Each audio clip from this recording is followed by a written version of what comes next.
मैं फ्रिक्शन के बारे में कुछ ऐसा चीज़ बताने वाला हूँ जिसके बारे में 90% स्टूडेंट नहीं जानते हैं। तो फ्रिक्शन को सबसे पहली बात मोशन का विरोध करने वाला फोर्स मत समझिए।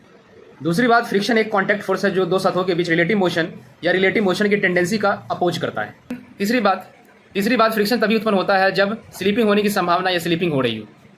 चौथी बात कि फ्रिक्शन, स्टैटिक फ्रिक्शन हमेशा सेल्फ एडजस्टिंग फ्रिक्शन होता है।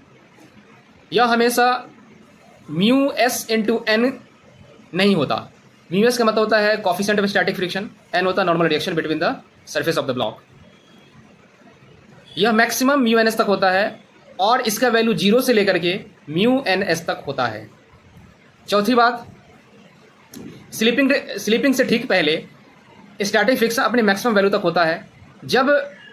जब ब्लॉक स्लीपिंग कंडीशन में आ जाता है, स्लीप होने लगता है, तब फिर काइनेटिक फ्रिक्शन एक्शन में आता है। तब वैल्यू अलग होता है, उसका वैल्यू होता है म्यू के इंटू एन। म्यू के होता है कॉफिशिएंट ऑफ काइनेटिक फ्रिक्शन और एन होता है normal reaction between the surface of the. अब सवाल उठता है कि फ्रिक्शन की डायरेक्शन को कैसे पता करें। तो फ्रिक्शन की डायरेक्शन पता करने का बहुत आसान तरीका है, इसमें ज़्यादा टेंशन नहीं लेना है। जिस डायरेक्शन में सरफेस एक दूसरे के रिस्पेक्ट में फिसलना चाहती है तो फ्रिक्शन उसकी अपोजिट दिशा में काम करेगा, इतना याद रखना आपको। फ्रिक्शन कोई फंडामेंटल फोर्स नहीं है, असल में यह सतहों के माइक्रोस्कोपी रफनेस और एटम के बीच इलेक्ट्रोमैग्नेटिक इंटरेक्शन का जो कलेक्टिव इफेक्ट होता है वो वही होता है फ्रिक्शन।